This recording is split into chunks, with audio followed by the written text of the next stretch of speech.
waiting on one person still to get here from the county, Mr. Patel. So I would say probably 5 minutes or so. So I did say prompt, so not on you.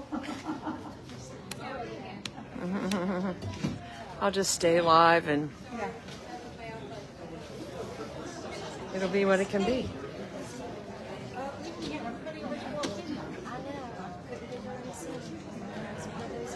Pass them out. You got 5 minutes. What do you got? Here, why don't you do a little video? We're live.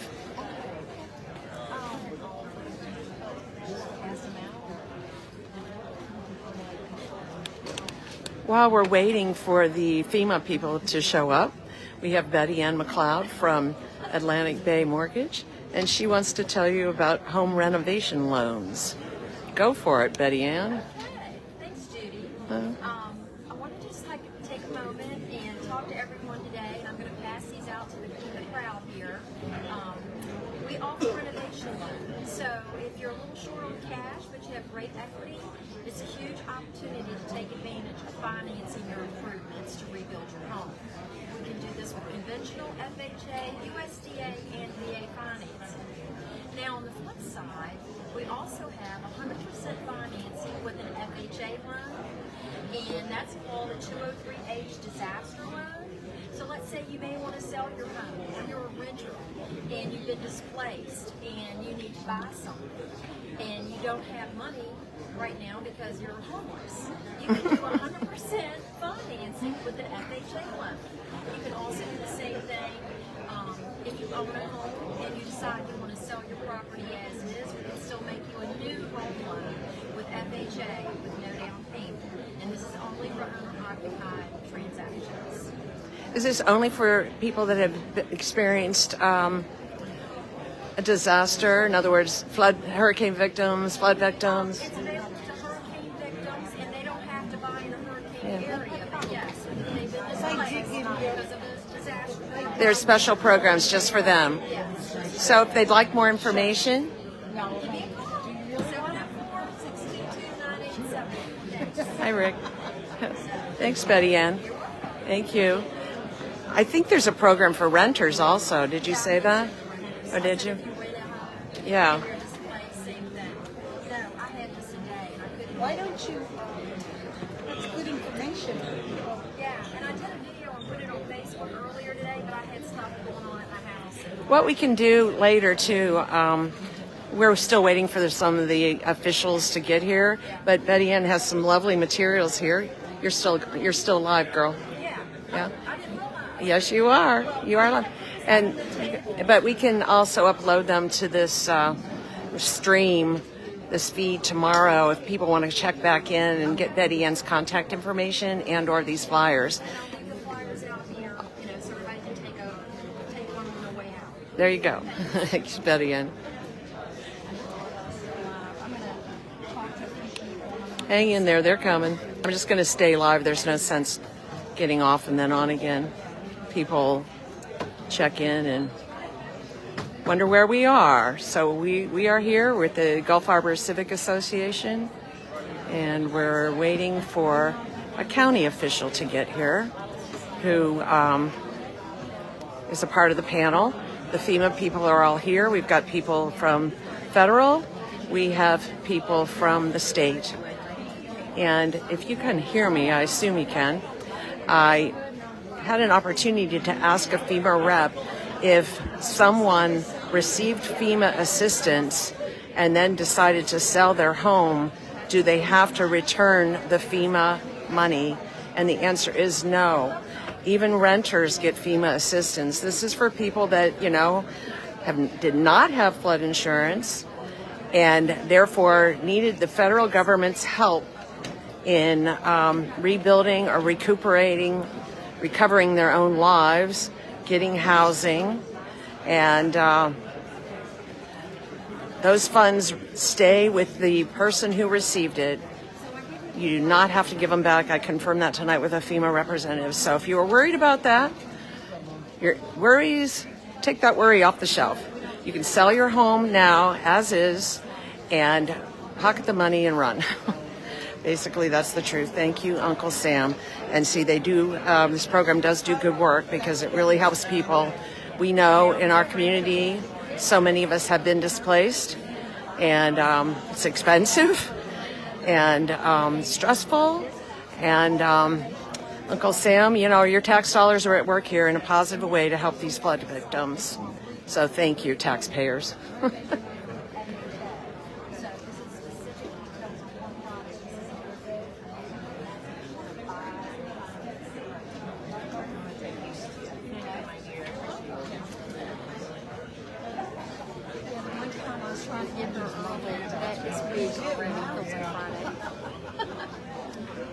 So put together, even though you're casual. Thank Right. you. I need more of these. I love that one. That's a good dressy cash look.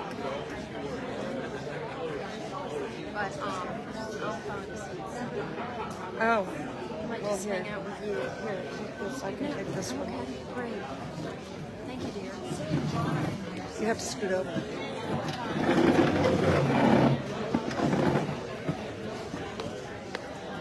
I was definitely at my house.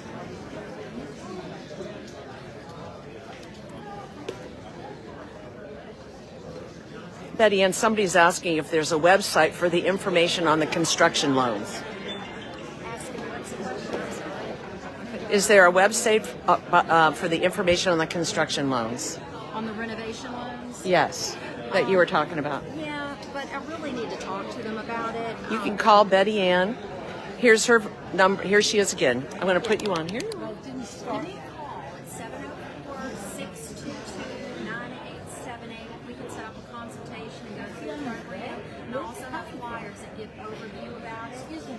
There's not as much detail on my generic website, and we don't have a website just on that program. So, but I'm happy to help and walk you through the process. Okay. We have another question. Will they go over the basic process of getting a permit? I really don't think so. There was a 2-hour meeting a couple weeks ago, and I video recorded that, and I have it. So if you leave your email, or you want to call my office tomorrow, I can get you a copy of that email, or send you the package which describes the the copy of the video. And I definitely can send you a package of what's required for the permit. It's a complicated process. Ladies and gentlemen, thank you for coming. I hope it will be a good and informative meeting for you. I see a lot of people have come with written questions, which is good. We're going to have a time limit, though, on our Q&A per person because there are so many. And I want to hear a round of applause that we have more chairs this time. I will ask everyone to stand and pledge allegiance, please. I pledge allegiance to the flag of the United States of America and to the republic for which it stands, one nation, under God, indivisible, with liberty and justice for all. Thank you, everyone. The Pasco County rep is about 8 minutes out, but we can get started in the interim. A show of hands, please, for anyone who may have or may need a personal interview with somebody from FEMA, somebody who's perhaps got their application in and has some major issues to discuss. Because I believe with the manpower here, they can only do one every 15 minutes or so. So again, put your hands up. So we have 1, 2, 3, 4, 5, 6, 7, 8, 9, 10, approximately. Oh, more hands went up. All right. The Q&A perhaps might answer some of your questions, but if not, do you want to? We can get started. Okay, somebody in this right over here raised their hands. Was it you? Personal? Go ahead and go in through that room right there. Alrighty. So, shall I just go ahead and do introductions? We got some different people here. Oh, well then, Past the, oh, let's do it that way. Oh, you're Pasco. Good evening, everyone. How are y'all doing? Hello. My name is Braden Williams. So I am a floodplain compliance specialist. So my primary duty is to support your local building officials as far as compliance is concerned regarding the Florida Building Code, regarding the National Flood Insurance Program, regarding all those requirements. I will be here to answer questions if you have any regarding if you have questions about the 50% rule or permitting or anything like that. As soon as the Pasco County building official gets here, he will be able to actually more aptly answer those questions because you all have some different requirements here in Pasco County. You can ask them in the group setting, or after we do the group Q&As, if you want to come up to me and talk to me one-on-one, you're more than welcome to do so as well. Okay? So thank you very much. Good evening, everyone. My name is Hector Corrales. I'm with SBA today. I am from Florida, and I'm a retired bull captain, so I understand what we're going through. If you have any questions after this, we'll be in the back to answer more questions about home owning and businesses. Good evening, everybody. My name is Millie Diaz. I am the individual assistance subject matter expert for tonight. So anything that has to do with if you own a house or your personal property and you apply for FEMA assistance and you have any questions or concerns, I'm gonna go into general topics of what we do. And if you have any specific questions, we're gonna have people on the back that can answer those questions, or if you feel that you wanna talk to me after we all give our presentations, I'll be more than happy to assist you. Well, good evening, everyone. I'm Laura Wilcoxon. I'm the recovery manager with Pasco County Emergency Management. And tonight I'm here to talk about some of the county recovery resources we have for our residents. And my name is Jeremy Bott. I work with Intergovernmental Affairs, Office of External Affairs, and I work with Paris, President. We've been working this for a couple weeks now to get everybody together, so I bring everybody together in front of you guys so you can ask questions. I'll be going around here in just a moment after a little bit of sequence of delivery and information, and I'll be helping you answer your questions, okay, with our SMEs, subject matter experts. Okay, we have one more person, civil rights, I would assume. Oh, sorry, I'm Debris. Oh, Debris, oh, hey. Okay, we're right on. Good evening. I do apologize for my tardiness. I did get stuck in traffic. But my name is Darla, and I'm the debris subject matter expert. So if you have any questions as it relates to debris, whether it be vegetated or construction or things of that nature, or even demolition, please don't hesitate to ask.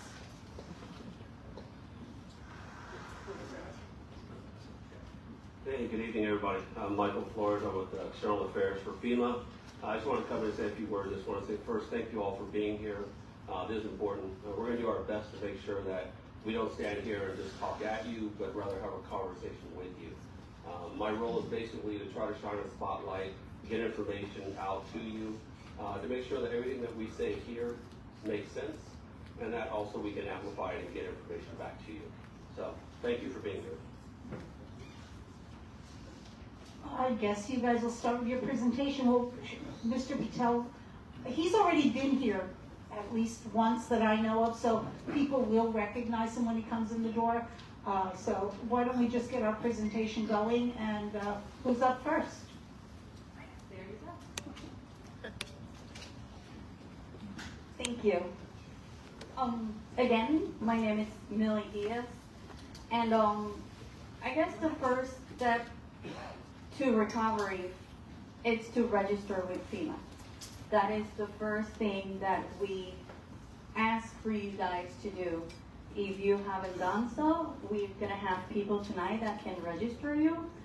And if you already have done so and you have questions, hopefully with the information that we have for you tonight, some of those questions are clarified, okay?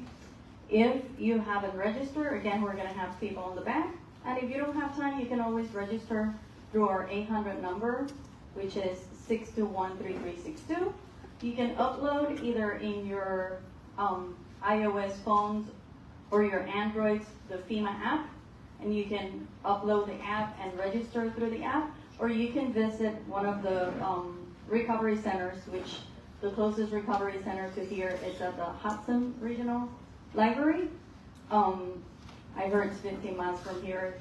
I apologize, I'm not from here, so I have no idea where I am. So that's the first step. You need to register, okay? So FEMA, the Individual Assistance Program divides in two segments. One is housing assistance, and the other one is other need assistance. The housing assistance can help you with some of the most, important rental assistance, long-term housing needs. Please keep in mind, very important, that when, this is for renters or homeowners. And in the majority of the cases, FEMA, we do not cover for fences. We don't cover for pool. And that's what we partner with our SBA, or Small Business Administration. So for those gaps that we can't cover, the Small Business Administration, some of the voluntary agencies can help with those, okay? So, but we can help with wells, septic tanks, AC, HVAC, and private roads and bridges. So again, that's for your housing needs, which is your primary residence, what is considered the structure of the house. That's why we don't cover fences or garage or sheds and all that, because if it's not attached to the residence, it's not considered part of the primary residence. Okay. And then we have the other need assistance program, and the other need assistance program can deal with your personal property, transportation, your primary vehicles. If your primary vehicle got damaged or completely tossed, we can help you with that. We also have dental, medical, and funeral expenses that were caused by the disaster. We can help with some of those. We can also have moving and storage, miscellaneous expenses, like if you spend money in a generator that is medically need for your house, meaning, and I always give this example, my mom is diabetic and my mom needs to have her insulin, which needs to be refrigerated, and I need to buy a generator to keep the refrigerator running. That is a medical need in my household. So we can help you with those. The same thing with chainsaws. Let's see, a tree fell and it's covering your primary entrance, and you cannot wait for the county or somebody to help, and you spend some money on a chainsaw for, to open up your primary entrance. So we can help with those too, okay? So that's the two main gaps of the the two main provisions of the individual and household programs. Okay, what happens after you apply? So if you answer yes to any of the insurance question, whether it's insurance to your personal property, flood insurance, homeowner's insurance, you need to provide us with a denial or a settlement letter. Okay? Why? Because FEMA does not duplicate benefits. So we need to know what your insurance is going to pay. So if there's any gap of what the insurance doesn't pay, we can cover those gaps. So if you answer yes to any of those questions, it is important that you send us a settlement or a denial letter from your insurance company. Okay? If your cause of damages were floods, obviously we're going to send an inspection, and then you can get some other assistance that is attached to our programs, which is displacement assistance. Let's see, you cannot go home it's not safe, it's not sanitary, it's destroyed, it's no longer there. FEMA can provide some displacement assistance. FEMA can also help with hotels.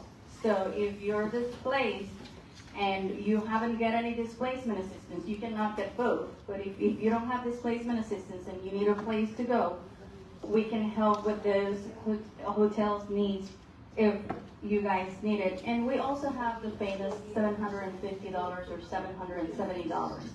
FEMA does not replace food. Those are emergency needs for, breast pumps for moms that are breastfeeding, emergency kits, gas, food that needs to be purchased at the moment because you're not longer home, But the replacement of food, like I have a person that said, but Millie, I went 3 days before the storm and I spent $500 in a major store and I spend that money. Well, unfortunately, we don't replace food, but there are some emergency needs that we can cover, okay? So most important is there's some agencies that we chime in, like voluntary agencies, that if there's issues that we can cover, the voluntary agencies can come in. We also have the SBA, which has some loans for renters or owners, because if it's small business, not necessarily means that you need to own a business to get these loans. And they come in and they help you with low insurance loans to some of the stuff that we don't pay. And then at the end of the road, FEMA is here to help. But sometimes we have to go to the process, and you guys have to go to the process. And sometimes those processes also are in the side of, we don't agree with the decisions that FEMA made for our cases. If you have a decision from FEMA that you don't agree with, whether it's a complete denial of your case, or you don't understand why you got, some people got the $750 and some people don't. Don't compare. Never, ever, ever compare your situation with your neighbors. Well, at the time of the registration, if you were not there filling out that application with your neighbor, you don't know what they actually answered in their application. So don't compare your stuff with them. Just make sure you either call us or visit us at the DRC, or if you have a phone and you're phone savvy, you can always look at the status of your application through the phone. And tonight we're going to get as much people as we can to answer those questions, but you can always appeal those decisions. Look, if you have a letter, whatever it is that you received, just remember that you have 60 days from the date of that letter to appeal any decision. Whether it's good, bad, or indifferent, you can always appeal the decisions, okay? We also have other programs within the individual assistance, and it's crisis counseling. We know that you guys have gone through a lot. You got Debbie, you have Helene, and then you have Milton. People are stressed, people don't know what to do, people need somebody to talk to. There's some programs at the DRC level. DRC is the Disaster Recovery Centers, that you can go and have people available for you to talk. We also have disaster unemployment for those that lost wages or lost their job because of the disaster. You have to go through Florida. It's through the Commerce. I have the information here, but it's through the unemployment assistance to the state of Florida, but you have to look for disaster unemployment, okay? And we have those. FEMA give the monies to the state, and the state can cover those in case you need some assistance with unemployment. We also have disaster legal services. For those of you, and I'm going to give an example. I'm a renter, and now I'm having issues with my landlord. And my landlord doesn't want to give me my money back from the original month, or whatever the case might be. It could be that you have issues with your insurance company, and you need now legal assistance. There's legal assistance available for the state of Florida under this disaster. And we also, the state has until this week to submit the disaster case management, and those are social services that they walk you through the whole system from the beginning to end. And that hasn't been approved, but the state already requested, and it's already being looked at it to see if we can provide those services to you guys. Again, it's not just housing assistance and other need assistance. We also offer a variety of things that can help you through your way to recovery. Keep in mind that FEMA's money is not a substitute for your insurance. If you're required to have insurance, please do so. We are in a path, unfortunately, that it's going to continue to happen. This is just now our nature of things. So just make sure that you guys take care of yourselves, take care of your homes, and take care of the stuff that you guys have worked so hard for in all these years. So that's all I have right now. I know that some of you have some questions. We can, if there are individual questions specifically related to your case, we'll discuss those in there, because I don't want any personal information to be out there. I see a hand all the way in the back. Yes. But I think we're gonna have questions at the end. Is that correct? That's correct. That's correct. So thank you so much, and I'll be available at the end for any questions. Now, when is registration deadline? What is it in? As of today, because this could change, because the state can ask for an extension. But as of today, for you to register for Helene, it's going to be November the 27th, and for Milton, it's December the 11th. Again, that is as of November 19th at 5:56 p.m. If the state comes back, which they can do, they can request an extension. That will be obviously advertised to let you know what is that new window for registration. All right, good evening. Well, this is my first presentation for you. From emergency management, the best way I can describe what my role is in this disaster response and recovery side is, if you think of a musical orchestra, you have all the different pieces playing the same sheet of music, same tempo, but there's a conductor up front that kind of helps coordinate and collaborate with everybody to make sure everybody's on the same page. And that's kind of what we do from an emergency management perspective, and trying to get recovery resources into the community to help you as quickly as we can. FEMA services do take a while, and as you know, we have a broad panel up here from FEMA because each one has a different role in that they play. One level of FEMA that we work with is the disaster recovery centers. We have 2 locations in the county right now that alternate between a disaster recovery center and a multi-agency resource center. The difference between those 2 sites is that the multi-agency resource center, or the MARC, is going to be supported by the state. So at those locations, you'll have Hope, Florida. The state has sent us additional contractors that can help register people and look into the background a little bit of a FEMA application. Whereas a DRC is going to be your full service one-stop shop. That's the FEMA level that can look into the background of your application. They can tell you why you might have any holds. They can accept documentation. But unfortunately, due to a staffing shortage from the state side and everywhere, we're only allowed to have 1 site as a DRC, 1 site as a MARC. To make it equal for everyone across the county, because we know it's a really long drive, we've made it a mobile DRC, so it will switch between Dade City and Hudson Library. So right now, Hudson Library is the DRC. We're still looking at the date for when it will transfer, but that will probably be happening after Thanksgiving. So you still have some time to go to the DRC when it's over here on the west side of the county. Now, while we're only allowed to have 2 sites, we have another level of FEMA that we're working with called DSA. That's our Disaster Survivor Assistance Teams.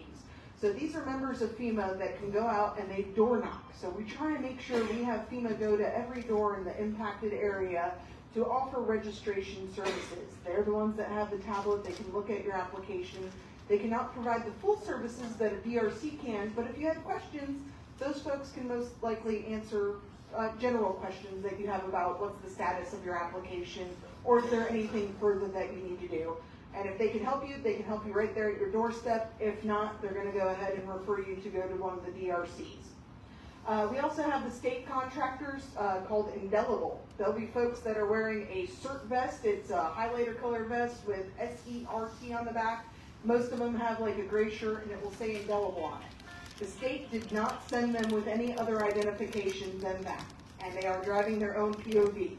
So if you have those folks that are coming throughout your neighborhood or knocking doors, they are supposed to be there, and they have a letter from the EOC supporting that. So that was their documentation that we can provide while they're there. I know sometimes there's a lot of concerns of why are extra people driving through our neighborhood.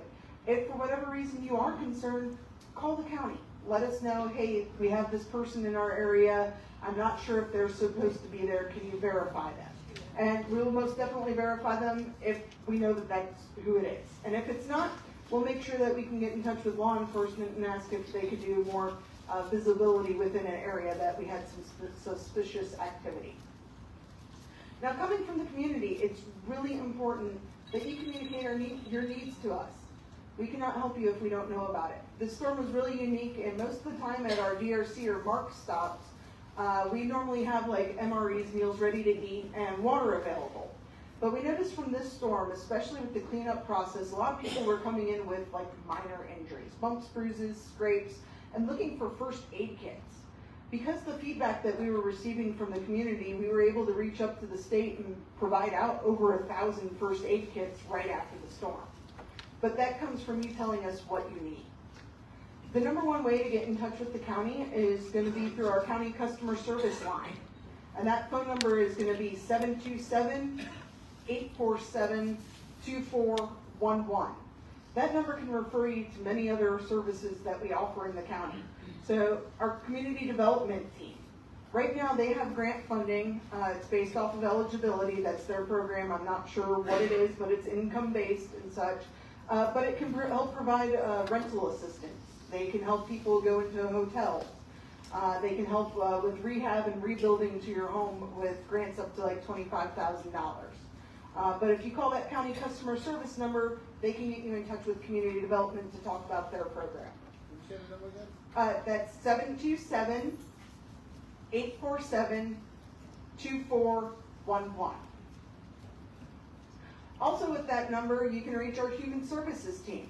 And that team can do a full case management with you, and they have a lot of nonprofits that they work with that might be able to match you with services you need. In the county, I'm also coordinating with 4 different nonprofits that are volunteering their time. It's between Team Rubicon, Christ in Action, All Hands and Hearts, and our Latter-day Saints. So we're providing free services to our residents to come out and do the muck and gut, which is cleaning out your home, removing drywall, drying some areas out. Some do tree removal from the yards. Unfortunately, none of these groups can do tree removal from trees that are on the house or leaning up. That's going to be beyond their technical expertise. But if you have a large tree that's been down in their ground, they do have chainsaw or Sawyer groups that can come out and help cut that out to get it to the roadside so debris clearing can come through and pick that up for you. They can also help up with yard cleanup. So if you have a lot of debris that washed up throughout your yard, that's something else that they can do. They were taking cases through what was called our Crisis Cleanup app.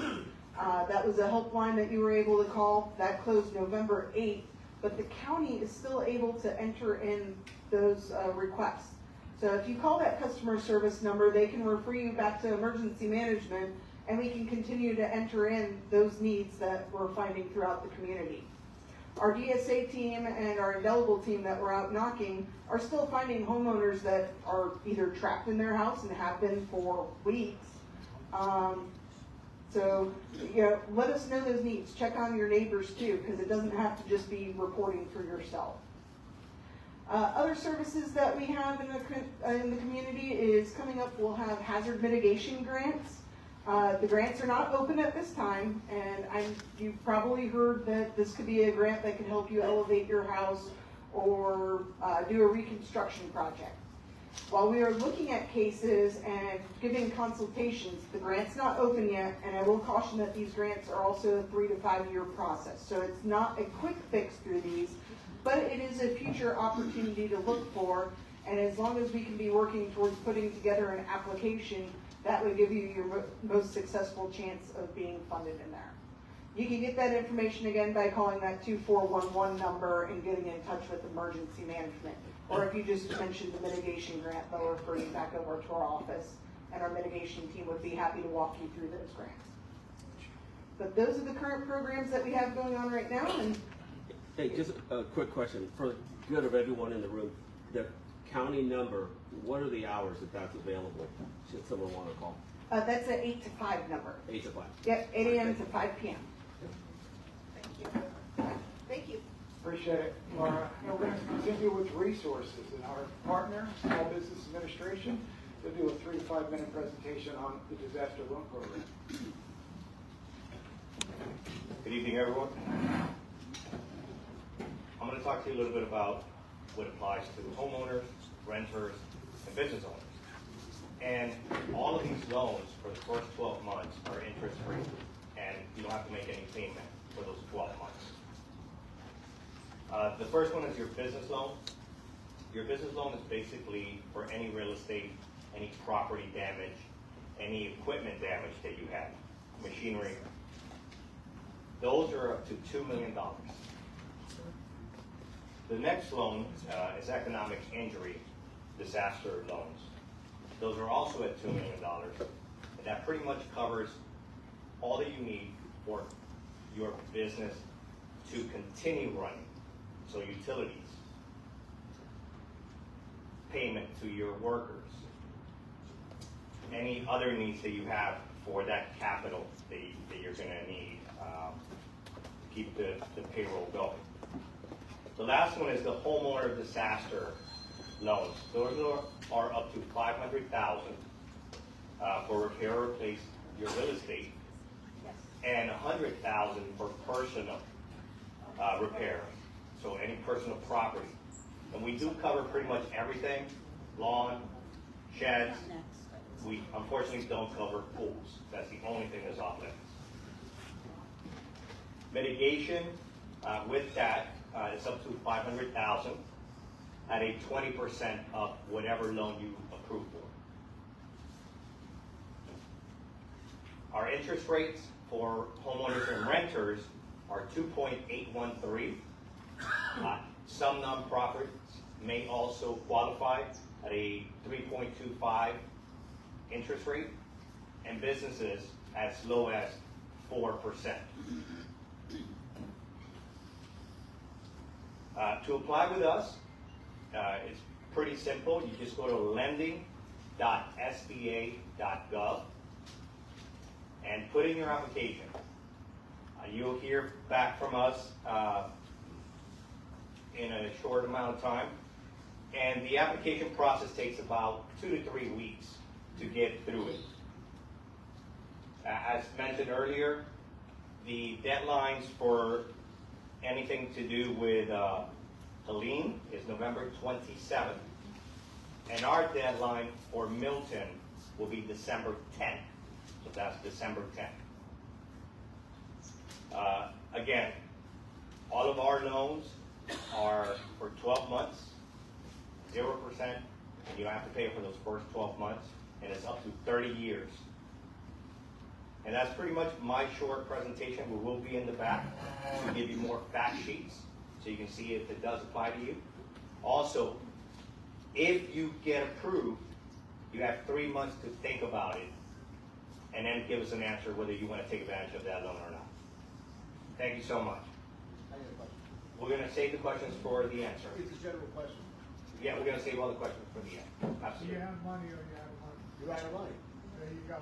You guys are bullshitting everyone, talking about we have money in programs. I got an email saying we have no money, we understand. Sir, we'll talk about that later. Yeah. Thank you. Mr. Patel, want to say hello? How you doing? I'm from the building department. We're here to assist anybody that has questions regarding permits. But today's day for funding and grant questions you guys have. But if you have any permit questions, let me know and I'll go to the side and talk. Paris? Yes. We're going to go into the Q&A right now. And I just ask everybody for decorum sake, please, as you talk into the microphone, put it to your chin. It helps everybody hear clear. And I ask you, I know we're at a stressful time. We have angst, right? We have anger, right? But here's not the place for anger. Here is for resolution and answers.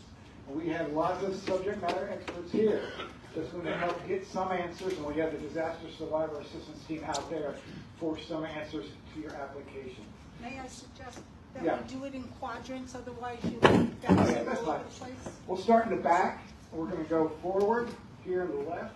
And I'm going to be coming around with the microphone, but let's give the guys up front a microphone. I'm taking all the microphones. There's two more up there. All right, cool. All right. So I'm Jeremy, by the way. I'm going to go to this gentleman here in the back. Okay?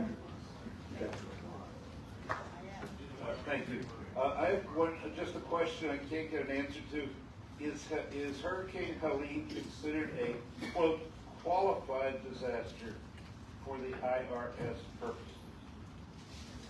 I cannot get an answer to this question.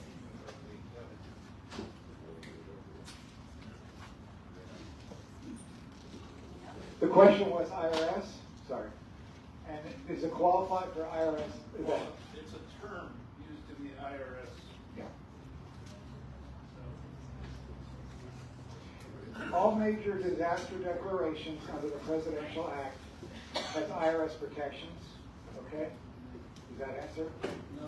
Okay. No, I'm not asking you to let you delay your filing by 2 weeks or any of that. This has to do with how you can account for the expenses, the losses. The deductions, correct? Yes. Yes. Any major disaster declaration presidential, you can use those as. Is this one? Yes, these are, correct. A question for SBA. If you currently already have an SBA loan, is it possible to get a second one through that program or no? If you are applying to a new declaration, yes, you can apply again.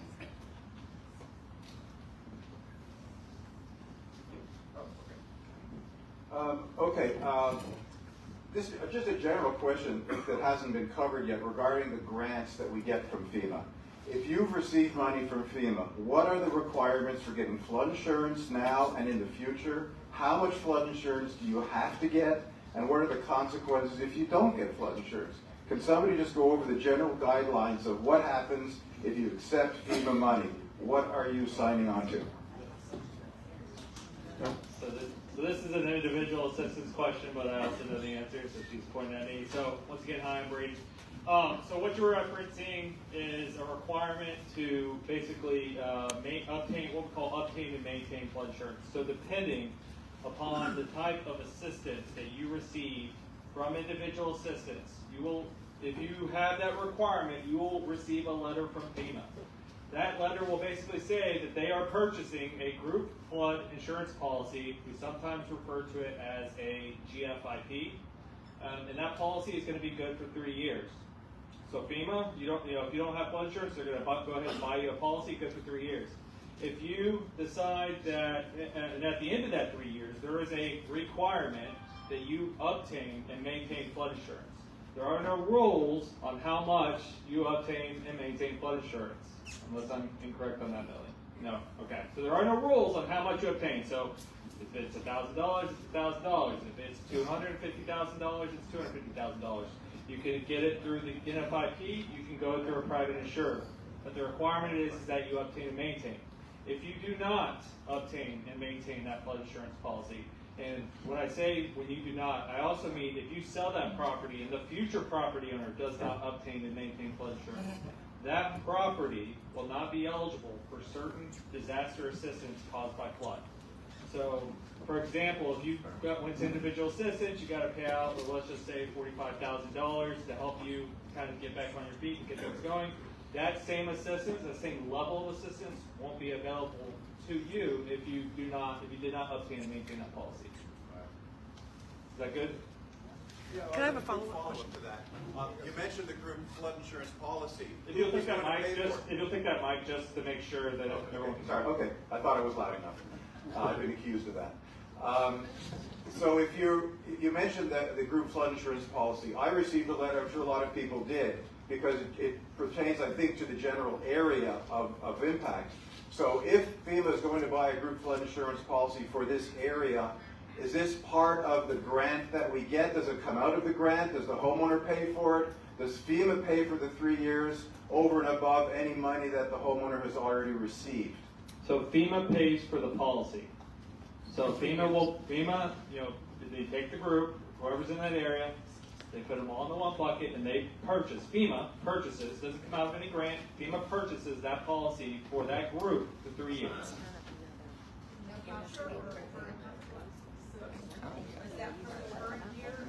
Yeah, so as soon as they purchase that policy, whatever the date is when it goes active, and from there you have 3 years. Can I do a follow-up question? So if you already have insurance, FEMA insurance? So I know, do you remember the coverages? So what I will tell you is that JFIP is not the full suite. When I say that, meaning you're not getting the total amount of coverage under the NFIP. I do not know the total coverage off the top of my head, but it is not the full amount of coverage. It is whatever bar they set when they set up those policies. Yeah, we're taking notes on all these questions, and Paris and I, we're going to discuss. I'm going to send some information over to her. So if you still have questions, I'll send some information from FEMA over, and she'll have it and be able to pass it out. Okay. Who's the next? So I know you say we have to register, but nobody's ever answered why do we have to register? Yeah. They were just on the topic. That's okay. So FEMA programs are for people that are either underinsured or uninsured. So if you think that you need some help with the damages that you had in your home, whether you're an owner or a renter, and you're underinsured or not insured, we recommend for you to apply so you can get some assistance. I have no idea how to answer the question, but. So, but then we don't have to register then? No, you don't. Nothing? No, you don't. And how does that affect the permits for rebuilding? Nothing. That is a separate program. Right. One is IA, individual assistance. The other is National Flood Insurance Program and the Community Rating System, which I don't know if Brian, do you want to discuss that, or Mr. Patel? It doesn't. Well, are you talking about registering for funding? Because it doesn't affect the permitting process. No. So FEMA wants us to register. If we don't register with them, the county wants us to get permits to put our homes back to where they were before the storm. So if we don't register, how does that affect our permits? Because it takes 2 to 3 weeks to get permits. So it doesn't affect, if FEMA's registering and permit doesn't, they don't communicate. It's permitting, regardless, the permitting is required across the board when it comes to when you're in a flood zone. So when it comes to registering for FEMA, that's a different aspect in itself. Yeah, individual assistance is a different program, right? So what you're talking about is substantial damage improvements, right? Or any type of permitting, planning. The county's Right, forcing us to take but, permits. right, they don't communicate. Individual assistance program for FEMA is not connected with that. There is no causation for that. But when you get a permit, Yes. the guys from the permitting department over there said that FEMA has to come by and tell them they can issue the permits. So that's what you're saying. So that's not registering with FEMA. That's the damage assessment evaluation that the Tidal Basin is doing. So they are, I believe they're completely done with the Gulf Harbors area. It's just the permitting process is taking some time because of the volume of permits that are coming in right now. So it's damage assessment, correct? It's different than individual assistance. Can we make that really clear for everybody? Because everybody's really confused on what the questions are. Tidal basin, explain it. Yeah. So take a minute, explain what tidal basin is and the process is So the Tidal Basin is contracted. We contract out with state.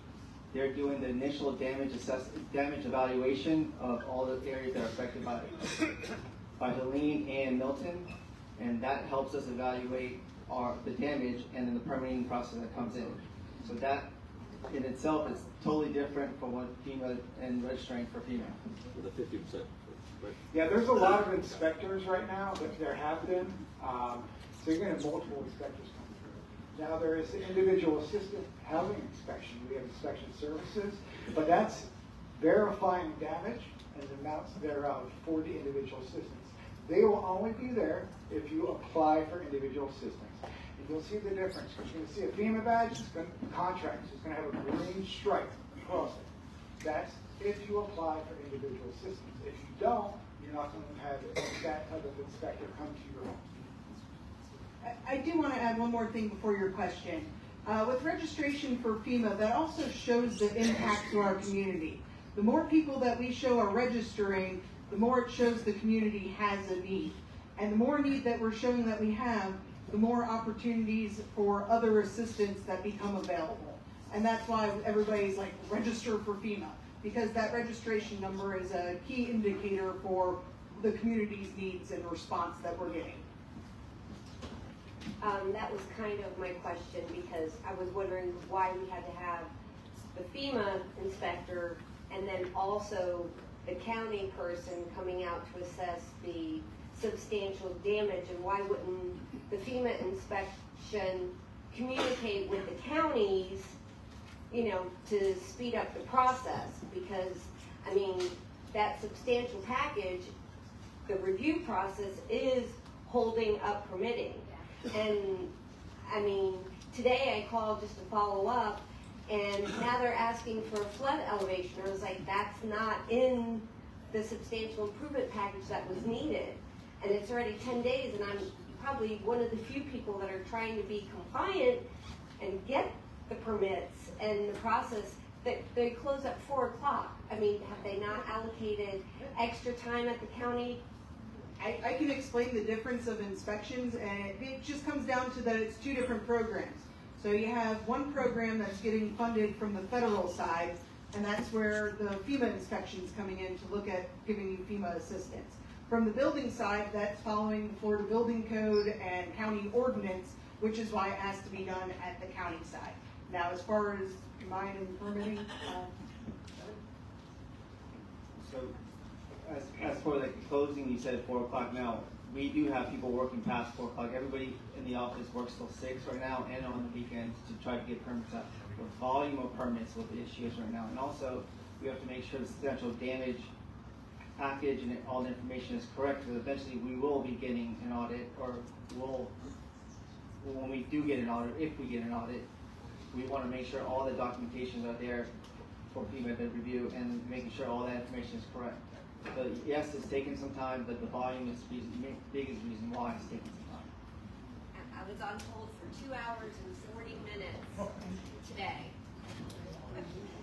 just to find out the status, and then told I needed something that wasn't a requirement in the package of flood elevation, which the county should have record of by, you know, I don't know. So if you apply for a permit, when you apply for a permit, there is you have to put in an email address. Check your email address, because if there's any questions to the permit, you'll get notified through an email address saying that there's questions on your permit.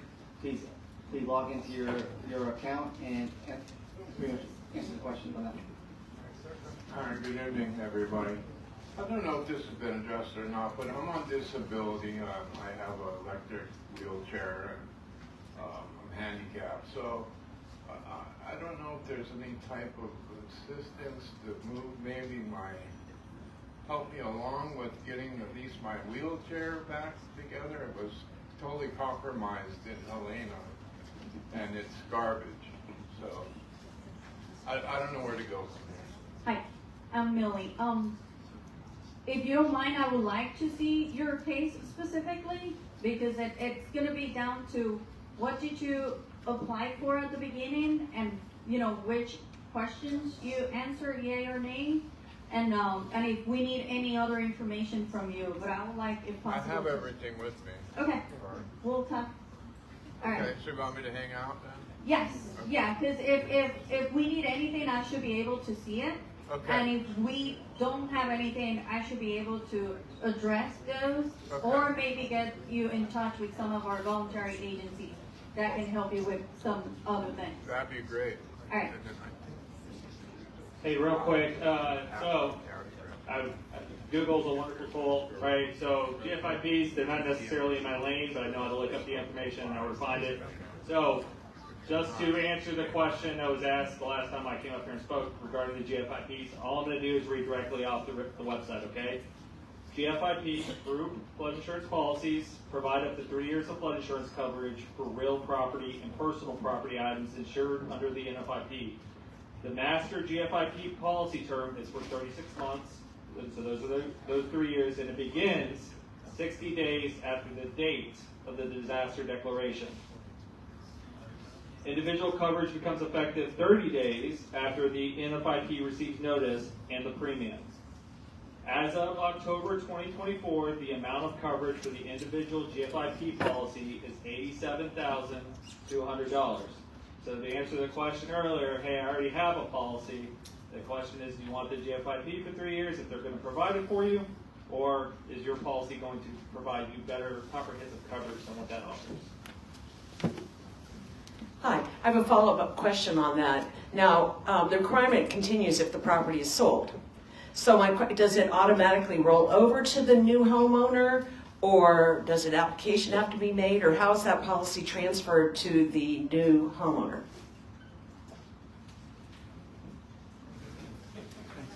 Okay, so the policy states in the address of the residence. So I see. So it's not in a name of an individual? Right, it's just in the address of that person. So if at any given point you decide to sell your property, it is your responsibility to tell the new owner that he knows that he's in a flood zone, but it will follow that address until it is. So he doesn't have a requirement to go and get a new policy. He's covered for the first 3 years. I mean, the policy covers for 3 years. Policy covers for 3 years. Okay. But he needs to know, because if No, I not, got that. he's not going to be in compliance if they get a new property. We got a follow-up question back here. It's somebody else's property by then. Deposit directly into my account from FEMA, and it was very little. And now I feel like I'm tied to FEMA for life, including the new homeowners if I ever were to sell. I don't feel like this is beneficial to me at all. As a matter of fact, I feel like it's kind of a hindrance to me, and I want to know how to give the money back. And I'm wondering, and if I do give the money back, because I've already called FEMA and they've already started the reversal process for my application, if I do give the money back, I want a letter, I want something showing that I am officially unFEMAtized. You know, like I don't, not that I don't think it's a wonderful system, I mean, for many people, but in my case in particular, I don't think it's going to help me. I have insurance that's covering me, and the other thing is that I also feel a little bad about even taking the money, considering that I'm still working age and I'm taking this money perhaps from somebody else who could really benefit from it. And I do, again, I'm not bashing FEMA at all. I'm just saying in my case, I don't feel like this maybe is a good move for me in the future either. So how can I get that done? How can I get a letter, or how do I do that? Okay, actually, before you, I don't mind to jump up, but I would like to understand, before you answer that question, what is the bad thing about FEMA? Because I do not understand why people are complaining about FEMA and some people are like okay with FEMA. So if we could cover that first, why she's upset about something. So that's a larger discussion. Oh, okay, We're not going to discuss that's that all. here. That's fine. Okay. I just didn't know. The requirement for carrying flood Each insurance. case is different. Like we say, each storm is different, each event is different, each case is different. I think is what people are concerned about. Just to let you know, again, I am not upset. I don't think that FEMA is a bad, entity at all. I think it's fantastic for the right people, but there are definitely some people that fit into my category that perhaps just are. It's not really the best thing for me. That's what I'm hearing anyway, and maybe I'm wrong. So if I'm wrong, please let me know. Appreciate it. Any last questions for this quadrant? Oh, wait. Hey, she's got to answer. Okay, so if you receive now a requirement to have flood insurance and we gave you some money, if you stay with the money, if you don't return that money, you're telling us that you agree with being in compliance with flood insurance. Now in your case, you said it's very little money, right? And you have 30 days to return that money from the letter from the day that you received it. Well, it's already passed. Okay, but that was accompanied with a letter. It was directly deposited to my account. Right, but do you Can we have- take this offline? Yes, I can take it online. Yeah. We can talk when I'm there. There's somebody behind you. Do you have questions? Yeah.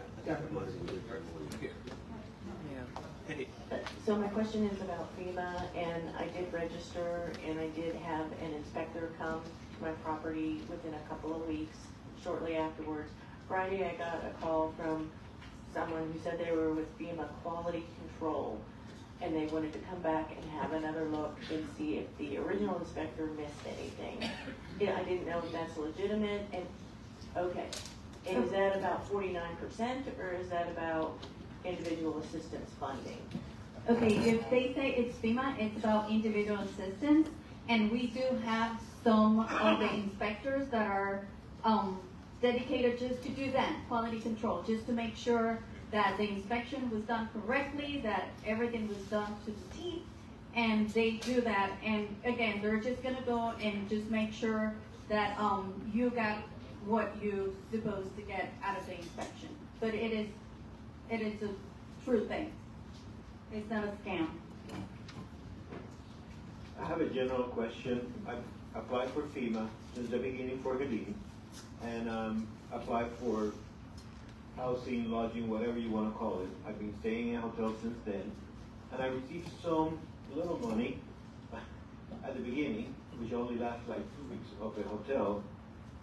When I go to the website, it says eligible, and I call, and they tell me it's in some case worker to approve it. How long does it take? Because it's been over a month that being approved. In normal circumstances, which I just want you to all understand that these are normal circumstances, it will take, from 15 to 20 days for a human to look at your case and work on it. Right now, we are very behind, and it's taking between 30 to 45 days. There's so Pasco's applied for the disaster mitigation grant program, or they're in the process of applying for. And as part of the application process, the FEMA's recommending a minimal restoration to the house if you're going to elevate, and FEMA's going to fund the elevation of the house. But yet Pasco is requiring a full final permit. So the delta between what FEMA's, the grant program is saying is a minimal construction and what the county is requiring is a full final, there seems to be a big difference between the county and FEMA. Is there communication on how much we can build, or what the minimal criteria for reconstruction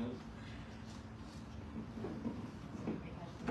So this is a harder question to answer. So just to make sure that I understand correctly, and if you just nod your head or say yes. So you're talking about the requirement to elevate and then the use of mitigation grant funds. Am I understanding that correctly? Well, the grant program for the community grant program rate that Pasco's applying for to receive money to provide to the residents to elevate their houses, right? Up to 75% of the house. Correct. In that, there's criteria. I've been through this with Debbie in 2012 in Reddington Beach also. And they say the 75% to help you elevate the house based on the cost of the house. But they deduct FNIP funding that you've already received from that 75% as part of getting your house back to, it's in the letter that Pasco's sending out to those that are seeking elevation assistance.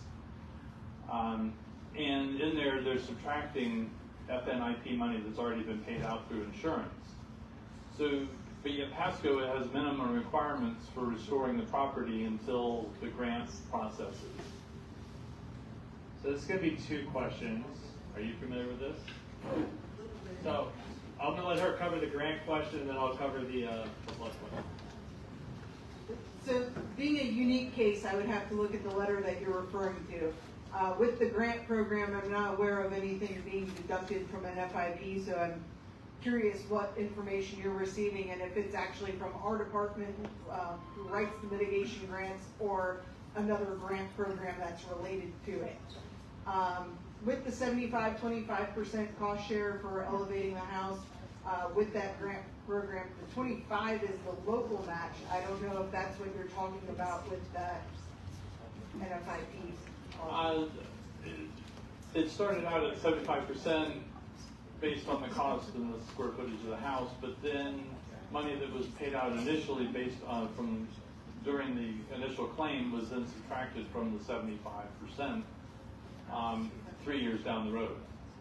So I do have that in the email and the letters. Let's meet after and check on that. With the grant programs, I know that we do elevation and reconstruction, and each have their own specific requirements to it, which is why we say call us and let us do a consultation, because each house and case is different.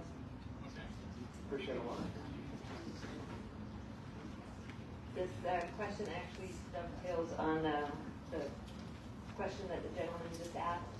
So the substantial damage assessment, the graphic that was issued, it sort of stops when on the one side where it's like, okay, if you have sustained substantial damage, you will have to build up to new rules, code. What are options available to homeowners who are currently carrying mortgages for the existing building? What I understand there's some grant programs available, but what do you do if you get into that situation? Right now from the county, we're encouraging talk to SBA. There's also a 203H home equity line that if you talk to a mortgage broker that they might be able to help with. It's a tough situation. I mean, realistically, that would likely not cover, I mean, the $500,000 that the gentleman from SBA mentioned would not cover the existing mortgage plus building up.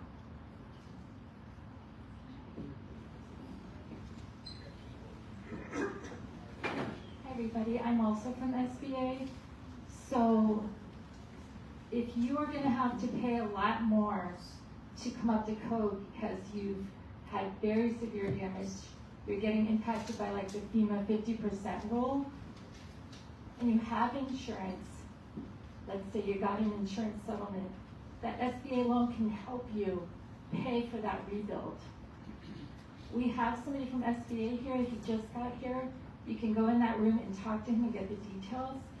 We can also, with an SBA loan, refinance your existing mortgage and add in your repair costs if your damage is very severe. You can also use the loan to relocate. There's a lot of aspects to the disaster loan program that are different than getting a loan from a commercial bank. Come and talk to us and we'll explain it to you in detail. Appreciate it, Julie. Hi, having registered with FEMA, how can we get proof of insurance from FEMA?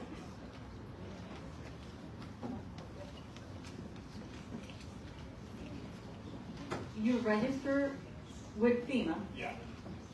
And now you have a requirement of insurance? Yeah. Okay, so when you receive the letter, there's a phone number at the bottom of the letter, which is the NFIP. They're the ones that will send that information to you because the insurance is through the NFIP. Thank you. Snowy, I have a question for you. You indicated you can get help with medical. By any chance is that medical expenses that were not covered by our medical insurance? Yes. And how do we just do a normal claim through FEMA? Right, you registered and you said that your medical expenses are due to the disaster. And then we're gonna request from you to reach out to your insurance. And if your insurance sent you a letter that said that those are not covered by them, then you probably have to obviously make those expenses on your own, and then with the receipts we can reimburse for some of those if they're not covered by your insurance. Now I'm going back to the quarter over here. Ma'am, I got you. Yes, I applied for assistance with FEMA, got denied. I know you have 60 days to appeal, and they want additional documentation. I don't have that documentation yet, so what do you do when it's time to appeal and you don't have paperwork? Because if you try to appeal without the paperwork, then you just get denied again. I'm just gonna assume that these are insurance documents? Well, yeah, they want the settlement from flood insurance. Okay, is it okay that I talk to you and look at your case specifically? Do you have time? If not, I can get your information. Right, but I should be able to look at it if I go in the system.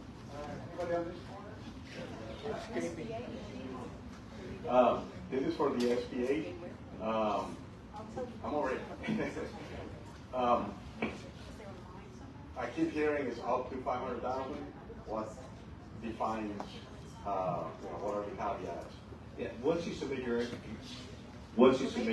information, the loan specialist will review it, and that's how they determine what you're eligible for. Okay, So every case is going to be very different. Yeah, right now we're waiting, I guess, on funds before they even tell us what they can get. Yeah, and that was a good question that was asked earlier. Congress just got back, so as soon as they get back into the mix, you know, that's what we're all waiting on. But we definitely want everybody to put their application in, because we're on hold, right? That's what we're doing right now. Hi, I don't know if this might help somebody in the audience, but I'm having trouble with the TSA. I cannot find a hotel locally anywhere. Every time I call and ask, they say, well, you might try back in December sometime. And I was also inquiring, I had applied for a travel trailer that was said that we didn't qualify as that much of a disaster to have travel trailers brought to this area. That's what the FEMA person told me. I mean, I was approved for it, but then it says we don't have them anymore. It was too much paperwork, and they weren't going to send them here to the area. Can you help in saying, is there a possibility of getting some vouchers that we might take to a hotel that's not under the emergency areas and just pay the difference? Because I can't find anything. I've got my grandchildren who can't even get into the house because all the electrical wires are out all over the place. There's no place to go except a tent. There's got to be something somewhere. And like I said, we've tried for months to get into those hotels. It's just impossible. I would like to get your contact information, and I can have a case manager check with you and see if we could do it from the county side. Okay, perfect. Thank you. Hi, thank you for all you do. If you have flood insurance and it's for structure but not content, can FEMA help you with content? You have just for the structure but not the content. I don't know the answer to that, but I think that we might. It's just depending again on what your settlement says, what they're gonna pay versus what they don't pay. The answer is yes. But the answer is yes. But we're gonna need that letter. We're gonna need the letter of what they cover, so we know that it doesn't cover content. Yeah, you just have to. I have two questions for you, both for Pasco and FEMA. What defines a primary residence and why is that important? And is there there's sort of a 1-year waiting period to sell your home after a certain event? Any comment? For female primary residence is the one that you live 6 months or more. And that's why it's so important. If you don't live in your house for more than 6 months, that means that it's a secondary home. That's the same for the county. And if you have a secondary, and if it's your secondary home, that means that you have a primary residence that you're able to live at, that's safe, habitable, that you can be at. So primary focus goes to those who have lost their primary residence. And 1 year resale? You're talking about the owner's contractor, the 1 year sale. That's in the state statute. That's not a county thing. That's I don't have the state statute number, but I can get it for you. But that's the state statute requirement. If you're acting as an owner or contractor, then you can't sell the home for a year. A year after what? After the permit is issued, I believe. I'll check the language on there. It's in the state statute. Would you possibly be able to get that to Paris so she can distribute it? Yes. Thank you. Hi. In regards to the question Deb mentioned, I had that same issue. So I have coverage on my dwelling for flood, but I didn't have contents coverage. Homeowners denied it because they said it's a flood. But I submitted the denial from homeowners. I also submitted my flood insurance policy that shows no content coverage. And then because they said it was denied, so I appealed it. And now I uploaded like a bunch of receipts for stuff I've had to replace, and I uploaded probably about 70 pictures of damaged items that have to be replaced, and I'm waiting to hear a response back. So I believe it is eligible, you gotta prove it. So I've given them what they need. I'm still waiting to get flood coverage. I just wanted to share that with anyone else in the group. And then my one question is, if you got $750 or maybe $2,000 more, are you qualified? Does that make you have to get the flood insurance, the group flood, for that small amount? If you got the $750 and the $2,660, it is for displacement, the $2,660 displacement, the $750 or $770, depending on which disaster you are, does not, it's not part of the flood insurance. You have to have, first, your cause of damage needs to be flood, right? And then you have to have FEMA verified losses, which is what actually gives you any kind of money. And then if you stay with the money within the first 30 days, then you're putting, obviously, yourself in that position if we pay for the insurance for you to maintain, or the others for maintaining that. Yeah, we have flood insurance, so I'm not overly concerned. I just wanted to understand, and I thought it would help for the group. Thank you. No, thank you. If you receive money, how much money are we talking about? $10, $5,000, I feel sorry for $10,000? this guy. How much money are we talking about? If you get, I got $750, $30. I'm on your side. There must be a cutoff line somewhere, but what is $5,000? For the FEMA. So, all FEMA grants, either the housing assistance or the other immediate assistance, has a top of $43,500 for the fiscal year. So I'm not sure if that answers the question, or you just want to know. The question is that if you receive money from FEMA, right, at what point will FEMA say to you, hey, you know what, you received $3,000 or $5,000. From now on, you need to, after the 3 years is up, You need to be in the flood yeah, zone. so what is that number? You need to be in the flood zone, and you have to have FEMA verified losses. And then we're gonna pay whatever that amount is, whatever it is, whether it's a small amount or a large amount. That's still not the answer. What is the minimum amount of money that FEMA would have to give you to then say you have to have that covered? I have to look for that. You don't know that? No, sir. Can I look for that and give it to you? Just very quickly, does anybody only have an SBA question? If you only have an SBA question, you can go and line up in there. If you're waiting to speak to FEMA, they're running a little bit more than 15 minutes, so please be patient. I'll try to get to everyone who needs to get in. My question relates to the permitting. My application went into permitting.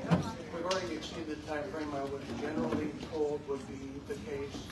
Do you have any idea what the current turnaround time is for cases? I've got contractors that are chomping at the bit.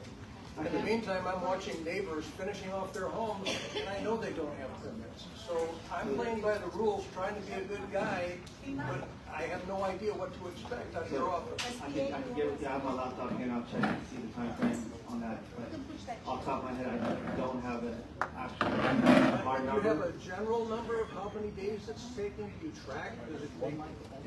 It depends, because we also have staff that we're doing all harbor permitting, mobile sites. All of them have came back. So they're all now actually reviewing permits. So the process is going to start speeding up. It's just that we had people locating, doing permitting at mobile locations that we were staffing that couldn't review permits at the time. So it is speeding up. I don't have the actual date at the time. I was told that I needed a private inspection before I could even apply for a permit. Is For this an a inspection. substantial damage evaluation? Correct. So you can still apply for the permit, and that's not the case. How do I apply for the permit? You could, if you're applying as an owner contractor, I would recommend going to our Newport Richie office. There's plenty of chairs. All right, and one more thing. Can you explain the 50% rule? So the 50% rule is what we use in 50% rule is the value of the structure assessed on property appraisal's office, property appraisal's website, and you add 15% to that. And then from there, you do your 49%, the county does 49%. That's the value of that's the value you have to put your structure back together. If you exceed that, that's when your structure is substantially damaged. And then we have other options that we can assist with, either elevating, demo, or relocating. I have a question for FEMA, please. I have a question for FEMA, please. I had a phone call that. Can we pause for 1 second? I just want to finish the 50%, then we'll go to yours, because I think a lot of people are in here want to just get an understanding of that. So Who determines that? So it's determined by the extent of damage that was caused by the hurricane. The value is the total damage that was caused by the hurricane. The hurricane, well, either one or both. And the value of put the structure back together is what will determine if you over or under 50%. But that could include. Hey guys in the back, we can't hear right Correct, here. and that also includes the cumulative of 1 year. So if there's any improvement that you made within that year, that would be added to the value. The structure only, not Structure, land. correct. Structure, yes.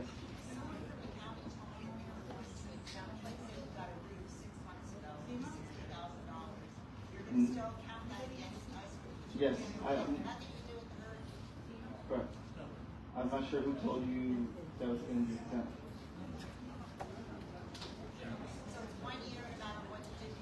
Correct. Correct.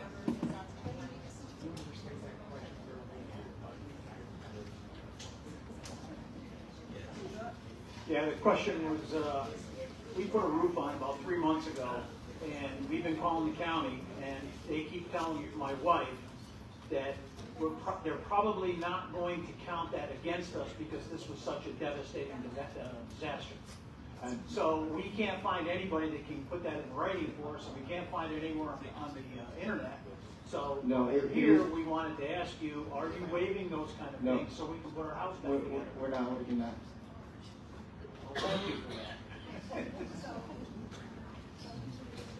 I have a question for FEMA, please. I had a call from a lady yesterday, and I could barely hear her, but she said she was from FEMA, and she needed my signature and some personal information for authorization release of my privacy.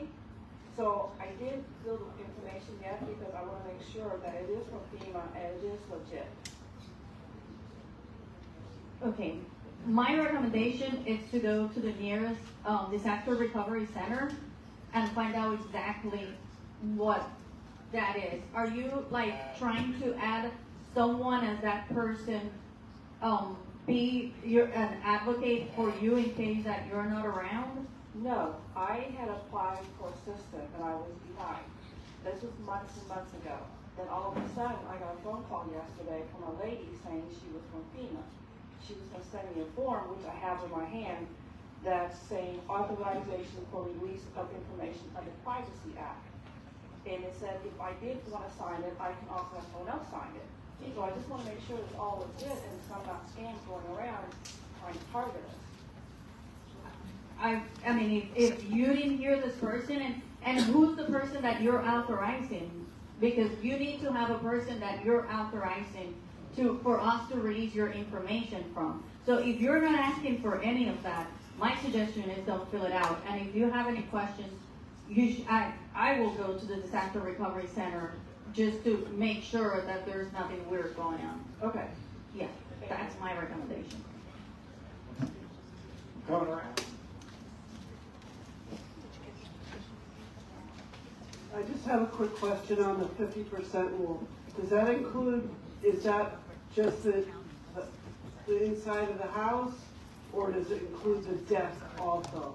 If it's structurally attached to the house, then yes, but if it's not structurally attached, it's not included. So if you have any more questions or regarding 50% rule, you can visit our website, mypasco.net. Under flood program, we have a dedicated link for guys to rebuild after disaster. mypasco.net? Yep. Okay, thank you.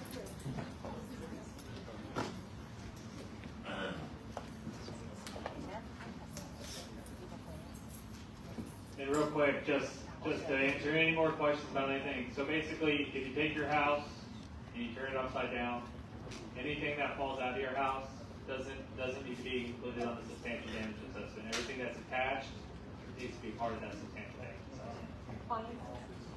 So built-in appliances.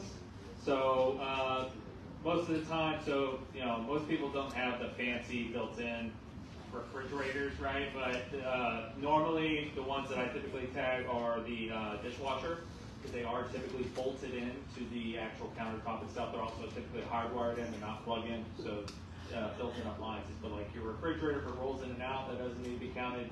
Your washing machine or your dryer, that doesn't need to be counted. But if it's attached to the house, if it's built in, then it does need to be accounted for in that assessment. Hey, Rick, did everyone catch the website? Did everyone capture the website that Saban over here talked about? For the 50% rule? Just general information. I want to make sure everybody caught it. We can repeat it. It was mypasscode.net and then visit flood program. Yeah, so I guess my question is this for you two gentlemen here. First, when and how do we get the assessment letter? When should we expect it if it's not here already? Two, if we have submitted for permits and you approve it, can we start working? Do we just assume that there is the an assessment's assessment not? letter where from our assistant county administrator has it right now, JP Murphy. I don't know if you guys, he was here I think a few weeks ago, but it's stated rolled out by the end of the week. I'm hoping. I don't have the letter in front of me, but I know a legal team had to take a look at it and the county administrator had to take a look at it before sending it out. Sending out individual ones or the Individual ones. Okay, so by the end of the week we should know. I'm hoping to get it at the end of the week because our county attorney and administrator both have to take a look at it. Well, so I guess my question is, then are you not giving permits until those letters go out? It will vary depending on the extent of damage. No, I understand that, but are you going to give a permit? What I'm saying is that you gave us a permit and I started building my house, and then I got a letter saying that there's a substantial damage. Chicken and the egg. Correct. So if it was substantial damage, we wouldn't issue a permit. Okay, so you're not issuing permits. That's what I asked. If it was substantial damage, we will not be issuing a permit. So People are getting permits. Yeah. So what I'm saying is, I don't if you're have gonna one, get a permit, if I got a permit and I started working on my house, and then I got a letter saying that I've got substantial damage and I need the 49 or 50%, whichever you want to call it. Well, if we issue the permit, that means that you don't have substantial damage. But you just said you haven't gone through the letters yet, so how would you know that? So the review portion of it before sending it out, the legal team wants to review the letter itself. So the legal team's going to review the letter, send it out, but you don't know by that if it's. Go ahead, just give me 1 second, make sure. So we're all on the same page now. If you're under the 50% rule, you're cool. But how do you know if you're under the 50% rule? Because if you submitted a permit, you permit? got your permit, it has all your expenses on it. I know, they're going to tell you that, but. Go ahead. Yeah, so if we issue the permit, then you will receive a letter, but it will say you're not substantially damaged. So if your home wasn't substantially damaged, you'll still receive a letter, either you're substantially damaged or you're not substantially damaged. So if we issue the permit, then you're not substantially damaged. You just receive that letter saying that you're not substantially damaged. All right, thank you.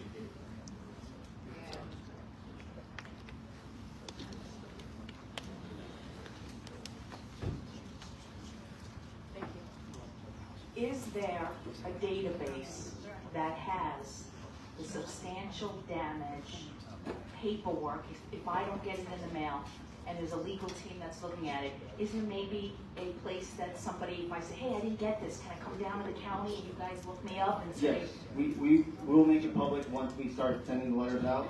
It will be on Forerunner. So you could go to our Pasco County website, mypasco.net, visit our flood page.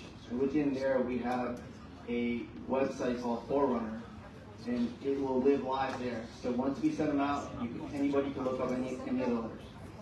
Is that private information, or if somebody has somebody's address, they can look this up, or is it It's public? going to be very similar to our elevation certificates, which are also public. Thank you.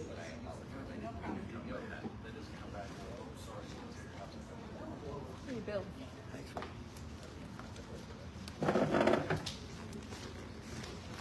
Okay, this is for Pasco County. Okay. The Senate signed a executive order number 24-214. Section 4. I find that a special duties and responsibility resting upon some states, regional, local agencies, and other governmental bodies in responding to this emergency may require them to suspend or waive certain statutes, rules, ordinances, and orders they administer. Wouldn't that fall into the permitting, that you can actually waive the permitting? We can't waive the permitting. We participate in a company program, so we have to review and ensure compliance within the program. Even with the executive order 214, section 4. I will have to look into that because I'm... Got it right here?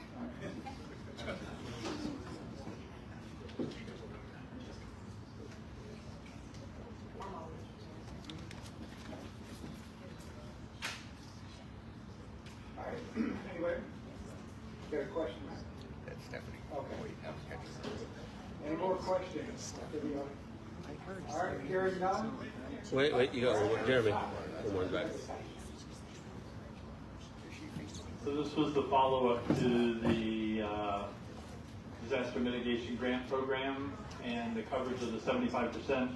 It's a duplication of benefits and disclosure that it outlines the initial payout from an FNIP insurance that's subtracted from the 75% as far as the payout. So they're saying that that's a duplication of benefit when you're restoring the house, and then when you go to raise the house, even though one's a mod and one's a new as far as permitting, so it's completely different.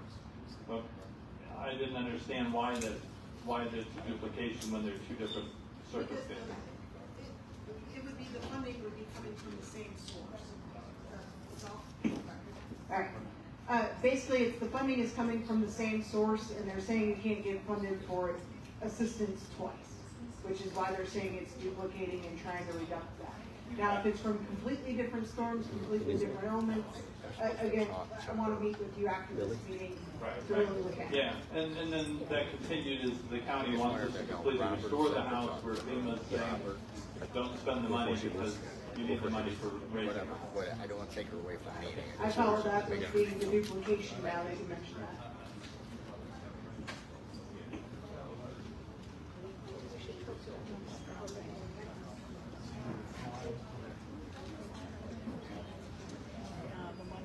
I apologize if this was asked already. I was talking to FEMA. So the substantial damage letters, I know you guys, I think you said the inspections are just about completely done in both harbors.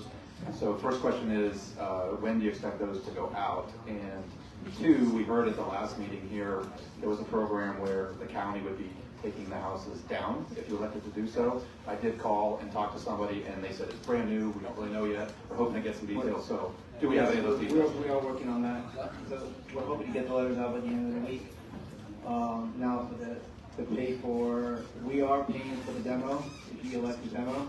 So we're setting up a fast track to demo. We'll have, within that letter, we'll have a form you can fill out, submit it to us, and we'll start the process for you, permitting it all.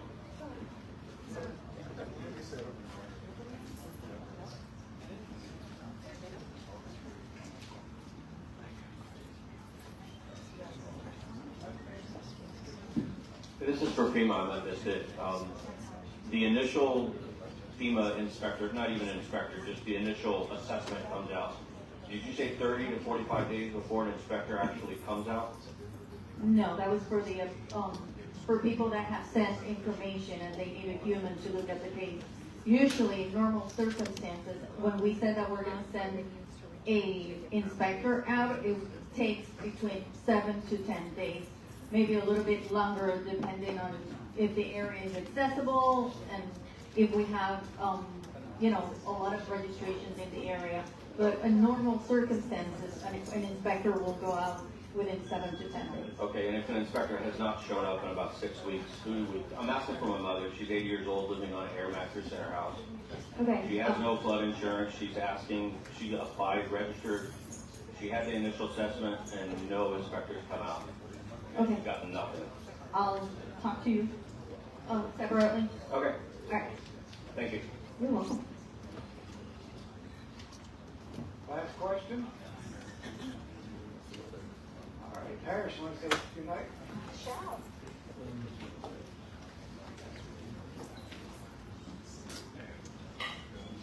We do still have people waiting to speak to FEMA and to SBA. I think on the FEMA line we have 1, 2, 3, 4 people. Anyone else here need to see FEMA? Anybody here need to see SBA? Anybody here need to see someone from Pasco County? We have 2 representatives from Pasco County up there. All right. Pasco Good County, meeting. anyone? Thanks for watching, everyone. I think All we're right, out. anyone who has been asked to meet privately,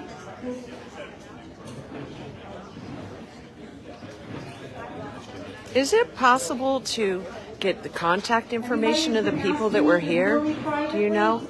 Because it sounds like a lot of valuable resources here, people we can talk to. You could probably get some of the county information. I don't.